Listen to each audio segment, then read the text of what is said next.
My family excluded me from their dream vacation because I'm too anxious. While they were in Europe, I moved to Denver and took back every single thing I'd bought them over 10 years. Now they're calling the police for theft. I never thought I'd be the person writing one of these stories, but here I am at 28 years old, sitting in my new apartment in Denver, finally breathing for what feels like the first time in a decade. My name is Amanda, and this is about the Sunday dinner that changed everything. We're taking Jessica with us to Europe, my mom announced, setting down her wine glass with that particular finality she uses when she's made a decision she knows I won't like. For our anniversary trip, she really needs the inspiration for her blog. I looked up from my plate, fork suspended halfway to my mouth. What about me? The silence that followed lasted maybe 3 seconds, but it felt like 3 hours. My dad shifted in his seat, suddenly very interested in his mashed potatoes. Jessica, my 25-year-old sister, was already pulling out her phone, probably looking at Pinterest boards of European cafes. "Well, honey," Dad finally said, his voice taking on that careful tone he uses when he's about to say something he knows is wrong. "We can only afford to take one of you girls, and Jessica really needs this right now. She's been so stressed about finding her path." I could pay for my own ticket, I offered. Even as the words left my mouth, something cold and hard was forming in my chest, settling there like a stone. Mom waved her hand dismissively, the same gesture she'd been using to brush off my feelings since I was a kid. "Oh, Amanda, you know how you get when you travel. All anxious and worried about schedules and budgets. Jessica will be so much more fun to have along. Besides, you can afford to take your own vacation anytime you want." I sat there while they continued planning. Jessica had found a boutique hotel in Paris. She knew the perfect restaurant in Rome. She'd already researched which museums would photograph best for her Instagram content. Nobody asked where I might want to go. Nobody wondered if maybe I'd like to see the Eiffel Tower or the Colosseum. It was as if I'd disappeared from the table entirely, which I guess I had in all the ways that mattered. Let me back up and explain how we got here, because this wasn't just about one vacation. This was about 10 years of being the family's personal bank while being treated like the least interesting person in every room. I'm the older daughter by 3 years, which in my family meant I was the responsible one, the boring one, the one who always had her shit together so everyone else could afford not to. Jessica was the golden child from day one. Where I was studious, she was spontaneous. Where I saved every penny from my part-time jobs through high school and college, she spent money like it was Monopoly cash because someone would always bail her out. That someone was usually me. After graduating with a computer science degree, I landed a solid job at a tech company in Austin. Good salary, benefits, the whole package. Jessica dropped out of college her sophomore year 3 years ago to pursue her artistic dreams, which mainly consisted of posting lifestyle content on Instagram and working part-time at a boutique owned by Mom's friend. She still lived at home at 25, contributing exactly $0 to household expenses. Meanwhile, I'd been paying my parents $800 a month since I was 20 years old to help with their mortgage. You'd think a decade of mortgage payments would earn me some respect, maybe some gratitude. You'd be wrong. Instead, I got lectures about being selfish with my money. I was called antisocial for working long hours. I was criticized for not being more supportive of Jessica's endeavors. When I finally bought myself a decent car after driving a 15-year-old Honda that was literally held together with prayer and duct tape, Mom called me the next day to say I was showing off. When I moved into my own apartment, Dad said I was abandoning the family. But I kept paying. I kept helping. I kept hoping that eventually they'd see me. Really see me. The daughter who showed up, who solved problems, who made sure the lights stayed on, and the mortgage got paid.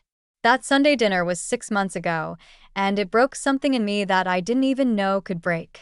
I drove home to my modest apartment, the one I'd furnished with secondhand pieces and sale items, because I could never justify spending money on myself when my family might need it. I sat on my thrift store couch and really looked at my life for the first time in years. The next morning was a Saturday, and I did something I'd never done before. I opened my laptop and started going through every financial record I had. Credit card statements, bank accounts, receipts I'd saved in my obsessively organized files. I created a spreadsheet that would have made my college accounting professor weep with pride. The numbers were staggering. Beyond the $96,000 in mortgage payments, that's right, $96,000 over 10 years, there was another $47,000 in direct purchases. The refrigerator when theirs died, $2,800. The living room furniture set, $4,200. Jessica's car that I co-signed for and then took over payments on when she defaulted after 3 months, $18,000. Her laptop. Her camera equipment for her content creation. Designer clothes for special occasions. Medical bills when she didn't have insurance because she only worked part-time and didn't qualify for benefits. It all added up, line item after line item, a decade of my life reduced to numbers in a spreadsheet. I'd also been covering all the small stuff that seems insignificant individually but adds up to a second mortgage. Family dinners where I always picked up the check without anyone even reaching for their wallet. Grocery runs when mom mentioned they were running low on something. Gas money for Jessica when she was between jobs, which was code for quit another position because she didn't like her manager. Birthday and Christmas gifts not just for immediate family but for their friends and extended relatives because you're so good at picking out presents, Amanda. I'd become the family treasury, funding everything from dad's golf club membership to mom's monthly spa days. Looking at those numbers, I felt two things simultaneously, vindicated and physically ill. Vindicated because it proved I wasn't crazy or overreacting. I really had been carrying this family financially for a decade. Sick because I realized how completely I'd been taken advantage of and how willing I'd been to let it happen because I thought that's what family meant. The worst part was remembering all the times they'd made me feel guilty for not giving more. When I'd hesitated to co-sign Jessica's car loan, Mom said I was being jealous and selfish, that I couldn't stand to see my sister have nice things. When I'd suggested they create a budget instead of calling me every time they had an unexpected expense, Dad accused me of acting superior and forgetting where I came from. I'd internalized their criticism. I'd pushed down my own needs so deeply that I'd forgotten what my actual priorities even were. When was the last time I'd bought myself something nice without feeling guilty? When was the last time I'd taken a vacation without worrying about missing family obligations or what emergency might pop up that would require my credit card? That Sunday, I drove past the house where I grew up and really looked at it with fresh eyes. The exterior was immaculate, professionally landscaped. Jessica's car sat in the driveway, freshly washed and waxed, looking like it had just rolled off the lot. This was not the home of a family struggling financially. This was the home of a family who had gotten very comfortable living beyond their means because someone else was always there to catch them when they fell. I thought about my own apartment. Modest. Practical. Furnished with pieces I'd bought secondhand or on clearance because I felt guilty spending money on myself when my family might need it. I'd been living like a broke college student while funding my family's upper-middle-class lifestyle. The disparity was grotesque. Monday morning, I called my company's HR department. Turns out they'd been wanting to expand their remote work options anyway, and were happy to let me work from anywhere as long as I maintain my productivity levels. That conversation opened up possibilities I'd never seriously considered. I could live anywhere. I could start fresh somewhere nobody knew me as the responsible daughter or Jessica's boring older sister. I could build relationships based on who I actually was rather than what I could provide financially. I started researching cities with good tech scenes and reasonable costs of living. Denver kept appearing in my searches. Great job market, outdoor recreation, actual mountains. I'd visited once for a conference and fallen in love with it, but had never considered moving there because it felt too far from family obligations. Now that distance seemed like a feature, not a bug. The next step was understanding my legal position. I made an appointment with a lawyer who specialized in family disputes and asset recovery. I brought my spreadsheet, my receipts, and photos of everything I'd purchased over the years. "This is quite thorough," she said, flipping through my documentation. "Most people don't keep records like this." "I've always been obsessive about finances," I explained. "I scan and file everything." "Lucky for you," she said, and then explained how gift law works in Texas. When you purchase something as a gift, You actually retain ownership unless you explicitly transfer it through a legal document or the recipient can prove it was intended as a permanent gift. Most family transactions don't involve contracts or formal transfers. They're based on assumptions and informal agreements. The challenge, she explained, is proving intent. If your family claims these were gifts intended to transfer ownership, it becomes he said. But I have proof that I was just helping out temporarily, I said, pulling out printed emails and text messages. Look at this exchange about the refrigerator. Mom texted, "Thanks for covering this until we can pay you back." And here's Dad saying he'd make it up to me when his bonus came through. The lawyer smiled. This changes everything. If they acknowledge these as loans or temporary assistance, you have a much stronger case for reclaiming the property. I left her office feeling something I hadn't experienced in years. Powerful. I wasn't crazy. I wasn't selfish. I was someone who had been systematically taken advantage of, and I had every right to reclaim what was mine. Over the next few days, I made concrete plans. I researched moving companies that specialized in delicate situations, families splitting up, asset divisions, situations where discretion and speed were important. I found one with excellent reviews and scheduled a consultation. The moving coordinator, a woman named Patricia, was professional and understanding in a way that made me think she'd seen this exact scenario before. "We see this more often than you'd think," she said. "Adult children who've been supporting parents and need to reclaim their contributions. The key is having proper documentation and moving quickly to avoid confrontations." "How quickly?" I asked. "Ideally, you want everything out within 24 to 48 hours. The longer it takes, the more opportunity there is for interference or legal complications." I scheduled the move for the Wednesday after my family left for Europe. That would give me a full day to oversee everything and make sure nothing was missed or damaged. The hardest part was acting normal during family dinners leading up to their trip. I sat through multiple conversations about their itinerary, Jessica's excitement about photo opportunities, their speculation about which restaurants to try. Nobody asked about my life. Nobody asked about my work or how I was feeling about being excluded from this major family experience. During one particularly painful dinner, Mom showed me photos of the boutique hotel they'd booked in Paris. "It's so charming," she gushed. "Jessica found it on some travel blog. The rooms are tiny, but the location is perfect." "It looks lovely," I said, and I genuinely meant it. "We almost upgraded to a suite that could fit 3 people, Dad added casually, but it was just too expensive. Maybe next time we can all go together." "Maybe next time," said with no concrete plans, no real commitment, just empty words meant to make me feel included when I absolutely was not. That phrase revealed everything I needed to know about my place in this family. I was an afterthought at best, a financial resource at worst. Jessica, meanwhile, had been posting constant updates on social media about her upcoming European adventure. Photos of her new outfits, bought with Mom's credit card, naturally. Screenshots of Instagram posts from locations they'd be visiting. Countdown posts about how many days until departure. Each post got dozens of likes and comments from friends telling her how lucky she was. Nobody was posting about missing me because nobody outside the family even knew I'd been excluded from the trip. 2 weeks before their departure, I had dinner with them one last time.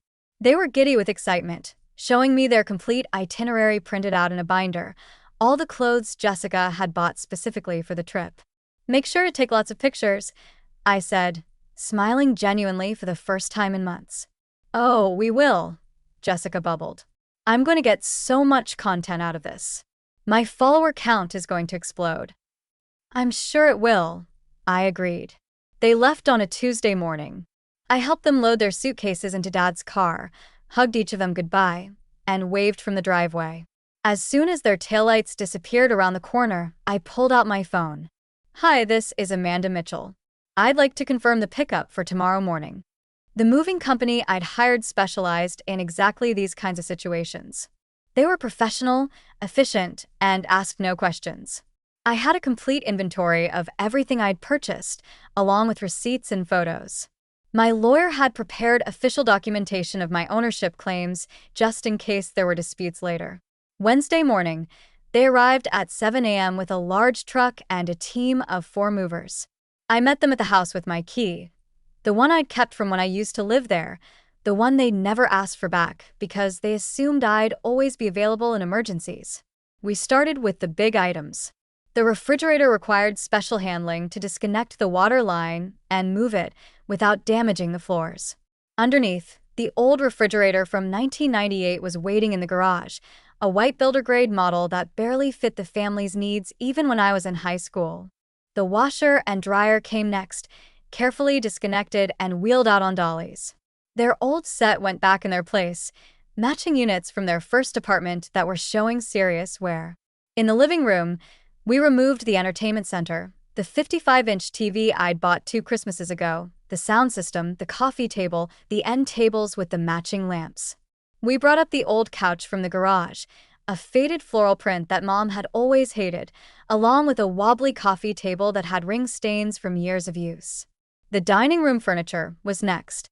The table I'd bought to replace their small one, the 6 matching chairs with the padded seats. Everything was carefully wrapped and loaded. The small table from storage went back in its place, the one that could barely seat 4 people comfortably. In Jessica's room, I took back the desk I'd bought her when she started community college, along with the matching chair and lamp. Her old middle school desk came out of the garage, tiny and wobbly, looking absurd with her expensive laptop sitting on it. I left the laptop. It felt too personal, too directly connected to her work, even though I'd paid for it. Looking at it now sitting on that cheap desk, I wondered if I'd been too generous. In my parents' bedroom, we removed the dresser and nightstands I'd bought to match their updated paint and decor. Their old furniture went back, pieces showing 20 years of wear that no longer matched anything in the room. The kitchen was transformed the most dramatically. Without the coffee maker, blender, stand mixer, and microwave I'd bought over the years, the countertops looked bare. Even their good dishes went. I'd bought those too, a complete set when their old ones had dwindled to mismatched pieces. Their old dishes came out of a box in the garage, the same ones from their wedding registry 30 years ago. By Thursday evening, my parents' house looked like it had been hit by the world's most selective tornado. All the family photos remained on the walls, along with anything my parents or Jessica had purchased themselves. But the major appliances were gone, replaced by gaping spaces and disconnected wires. The rooms echoed differently now, hollow and sparse. I walked through the house one final time, and I felt something complicated. Satisfaction at seeing the physical evidence of how much I'd contributed over the years. You really notice a refrigerator's absence. But also sadness, because this house held decades of memories, and I was effectively erasing myself from their daily lives. I paused in Jessica's room, looking at the space where her desk used to be. I'd bought her that desk wanting her to have a proper workspace, somewhere that would inspire her to focus on her studies. She'd used it mainly as a display surface for her makeup collection. Moving to the living room one more time, I looked at the old couch, the small TV from the guest bedroom, adequate for basic viewing, but nowhere near the quality of what I'd provided. The room looked like a time capsule from 15 years earlier, back when my parents were still climbing the financial ladder and couldn't afford the lifestyle they'd grown accustomed to. It was a stark reminder of what their actual economic reality was when they weren't being subsidized by their eldest daughter. I found myself thinking about all the evenings I'd spent in this room, watching movies with my family, helping Jessica with homework at the coffee table I'd bought. Those memories felt tainted now, knowing that my family had seen my contributions as obligations rather than gestures of love. Standing in the doorway, I realized this was probably the last time I'd see this house. Even if we eventually reconciled, which seemed unlikely, our relationship would be fundamentally different. I would never again be the person they called when they needed money. I would never again prioritize their comfort over my own financial security. I locked the door behind me and slipped the key through the mail slot, along with the note I'd prepared. I didn't look back as I walked to my car. The note I left was weighted down by the house key on the kitchen counter. Mom and Dad, I've taken back the items I purchased over the years. Everything removed was bought and paid for by me, and I have receipts for all of it. I've left copies of the documentation on the counter for your reference. I've moved to Denver and won't be returning. I realize now that my role in this family was to provide financial support while receiving no emotional support in return.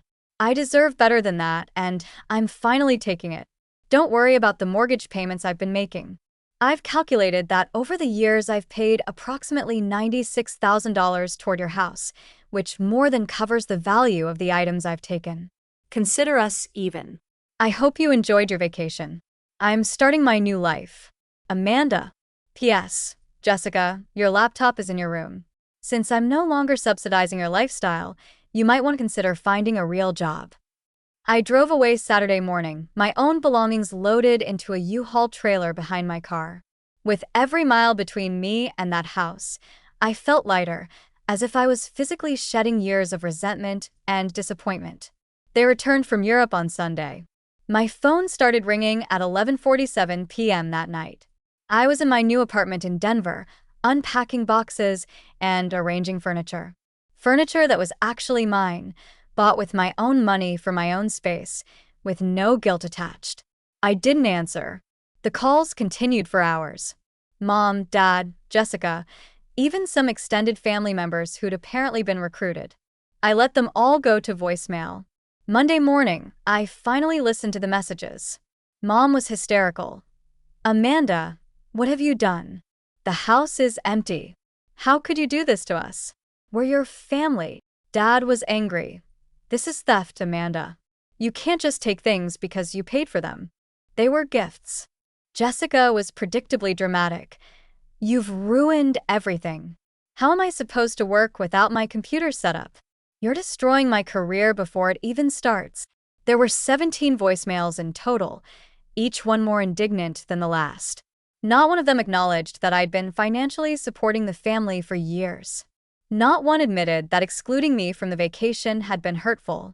They were entirely focused on what I'd taken, not on what I'd given. I deleted them all and blocked their numbers. Tuesday, I got a call from my lawyer. Apparently, my parents had contacted the police about stolen property.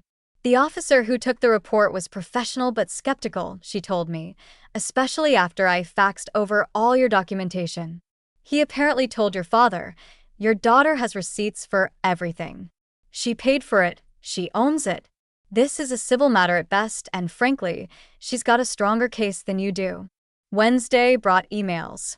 Long, rambling messages full of guilt trips and emotional manipulation. Mom wrote about how embarrassed she was to have neighbors see the house in its current state. Dad focused on the financial hardship of replacing everything. Jessica's email was a masterpiece of self-absorption, detailing how my selfish behavior was affecting her mental health and creative output. I read them once, then set up an auto-delete filter.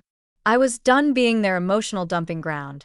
By Friday, I'd started my new job at a Denver tech startup. The work was challenging and exciting. My colleagues were friendly. My manager actually seemed interested in my ideas and career development. I was making more money than ever, and for the first time in my adult life, every penny was mine to spend as I chose. 3 weeks later, I received a certified letter from a law firm. My parents were threatening to sue me for the return of their property. I forwarded it to my lawyer with a note. Please handle this however you see fit. She called me the next day, barely suppressing laughter. They don't have a legal leg to stand on.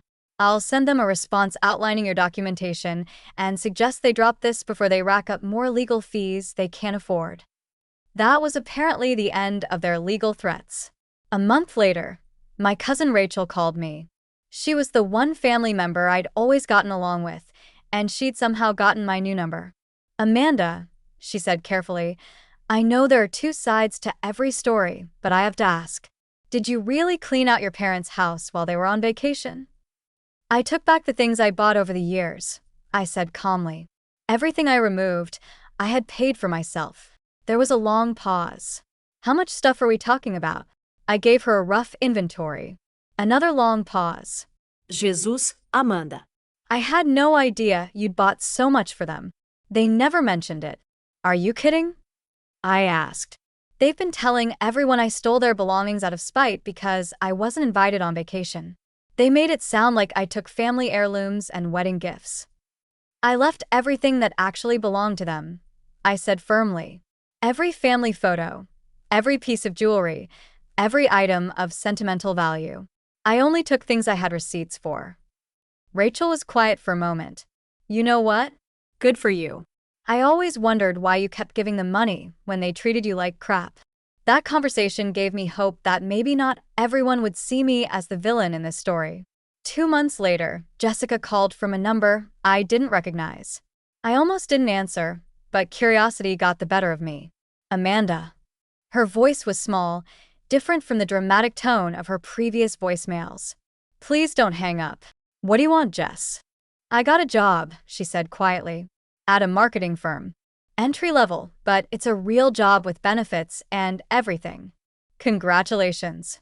I wanted to apologize, she continued, the words coming out in a rush. I never realized how much you did for us. I mean, I knew you helped out, but I didn't understand the extent of it until everything was gone and Mom and Dad couldn't replace any of it.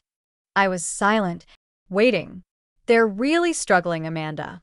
Dad's talking about taking out a loan to buy a new refrigerator. Mom's been doing laundry at the laundromat because they can't afford a new washer. They managed before I started helping them. I said evenly. They'll figure it out. I know you're angry, and you have every right to be, but couldn't you at least help with the basics? Just until they get back on their feet. And there it was. Even when she was apologizing, she was still asking for money. No, I said simply. But Amanda, I spent 10 years being your family's financial safety net, I interrupted. 10 years of my life making sure everyone else was comfortable while being treated like I didn't matter. I'm done. So that's it? You're just going to abandon us.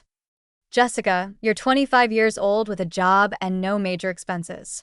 Mom and Dad are in their 50s with their own income and a partially paid-off mortgage thanks to my contributions. You're not abandoned. You're just not being subsidized anymore. She hung up without saying goodbye. 3 months later, I got a Facebook friend request from a high school acquaintance who'd apparently been talking to my mom at the grocery store.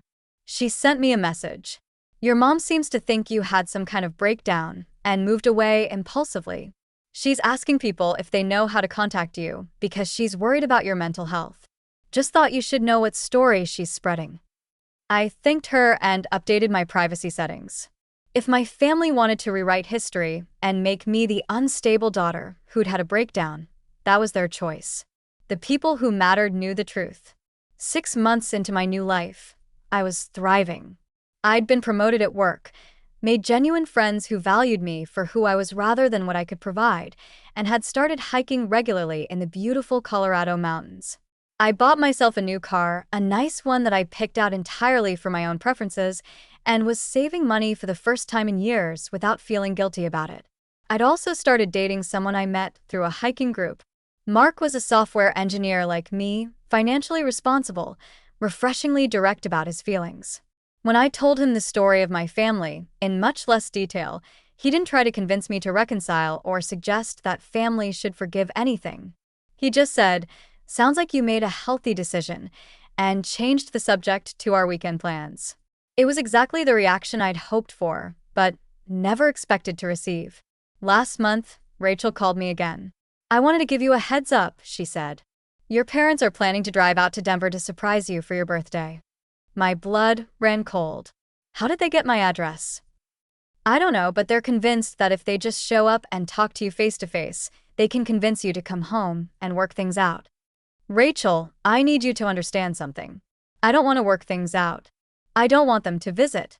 I've built a new life here, and I'm happy for the first time in years. I get it, she said quickly. That's why I'm warning you. Maybe you could go out of town that weekend. I did better than that. I called my lawyer and had him send a cease and desist letter, making it clear that any attempt to contact me or visit my home would be considered harassment. I also upgraded my apartment building's security system and informed the front desk staff that my family was not welcome. My birthday came and went peacefully. If they made the drive to Denver, they never made it past the building's lobby. That was 2 weeks ago. I haven't heard from any of them since, and I'm hoping the message finally got through. The silence has been both peaceful and unsettling. After years of constant communication, phone calls asking for help, texts about family obligations, emails with links to things Jessica wanted me to buy. The complete absence of contact feels strange. I find myself checking my phone more often than usual, not because I want to hear from them, but because the quiet is so unfamiliar. I've started filling that silence with new relationships and activities. The hiking group has become a regular part of my week. I've joined a book club that meets at a local coffee shop. I'm taking a photography class on weekends, something I've always wanted to try, but never had time for when I was managing everyone else's crises. Mark has been incredibly supportive through this transition. He's met some of the other hikers and fits in naturally with the group. There's something refreshing about being with people who know me only as Amanda, the software engineer who likes mountain trails and craft beer, not Amanda, the family ATM with complicated guilt issues. I've also been working with a financial advisor for the first time in my life. When you're constantly moving money around to help other people, long-term planning becomes impossible. Now that my income is entirely my own, I'm learning about retirement accounts, investment strategies, savings goals. It's embarrassing to admit that I'm 28 years old and just now opening my first IRA, but better late than never. The advisor was shocked when I showed her my previous spending patterns. "You are essentially supporting a household of 3 adults on top of your own expenses," she said. "No wonder you weren't building wealth despite having a good salary." Looking at projections of where I could be financially in 5 or 10 years if I maintain my current savings rate is both exciting and infuriating. Exciting because the numbers are substantial. I could own a home outright, travel extensively, maybe even retire early. Infuriating because it highlights how much of my financial potential I sacrificed for people who never appreciated it. According to Rachel's occasional updates, my family's transition has been rocky. Mom apparently spent the first month after their return making comments to neighbors about how disappointed she was in me, painting herself as the victim of an ungrateful daughter's breakdown. "She keeps talking about how much you've changed," Rachel told me during our last conversation. "How you used to be so generous and family-oriented, and now you're selfish and cold." She seems genuinely confused about why you left. The fact that my mother can't connect their treatment of me to my departure speaks volumes about her level of self-awareness. In her mind, I'm the one who changed, not the family dynamic that pushed me away. Jessica has had to confront the reality of being a 25-year-old adult with actual expenses. Rachel mentioned that she's been complaining about having to buy her own groceries and gas, and that she's struggling with the commute to her new job because her car needs repairs she can't afford. "She asked me if I thought you'd help with the car situation," Rachel said carefully. I told her that ship had sailed. It's telling that even now, after everything that's happened, Jessica's first instinct is still to look for someone else to solve her problems. Dad has apparently been the most pragmatic about the situation, focusing on replacing the essential appliances rather than trying to maintain their previous standard of living. He bought a used refrigerator and washing machine, and they're making do with smaller, older models of everything else. According to Rachel, he's been picking up extra shifts at work to cover the unexpected expenses. "He seems almost relieved in a way," Rachel observed. "Like maybe he knew they were living beyond their means, but didn't know how to change it." That comment stayed with me for days. Had my financial help actually trapped my family in an unsustainable lifestyle? Had I enabled them to avoid making the difficult choices that would have led to better long-term financial habits? I think about the years I spent worrying about their mortgage payments, their utility bills, their various emergencies. I remember lying awake at night calculating whether I could afford to help with this repair or that unexpected expense. I remember the constant stress of being financially responsible not just for myself, but for 3 other adults who made decisions without considering their ability to pay for the consequences. Meanwhile, they never had to experience that stress because they knew I would always be there to catch them. They never had to say no to a purchase because someone else would cover it. They never had to face the real cost of their choices because the cost was always shifted to me. In trying to help them, I'd actually hurt them and myself in the process. People ask me sometimes if I miss my family or regret my decision. The honest answer is complicated. Do I miss having family traditions and people who've known me my whole life? Sometimes. Do I regret standing up for myself and refusing to be taken advantage of? Never. I've learned that being related to someone doesn't give them the right to treat you poorly. I've learned that financial generosity means nothing if it's not paired with basic respect and consideration. Most importantly, I've learned that I'm worth more than the money I can provide to others. My old life was built around making other people comfortable at my own expense. My new life is built around my own values, goals, and happiness. The difference is remarkable. For anyone reading this who's in a similar situation, being taken for granted by family, constantly giving without receiving, feeling like a bank account rather than a person, please know that you have options. You don't owe anyone your financial support, especially if they don't appreciate it. You don't owe anyone your presence in their life if they consistently make you feel unwelcome or unimportant. Sometimes the most loving thing you can do for yourself is walk away. I don't know if my family will ever understand why I left or acknowledge their role in pushing me away. But I've made peace with the fact that their understanding isn't necessary for my happiness. I'm building new traditions with people who actually want me around. I'm planning vacations that I'm excited about, to places I choose, with people who value my company. I'm saving money for my own dreams instead of subsidizing other people's. And for the first time in my adult life, I'm exactly where I want to be. It's been almost a year since I moved to Denver. Mark and I are talking about moving in together, which is both exciting and terrifying for someone who's never been in a truly healthy relationship. He's met some of my new friends and fits right in with the hiking group. Nobody here knows about my family drama unless I choose to tell them, which is incredibly freeing. Work continues to go well.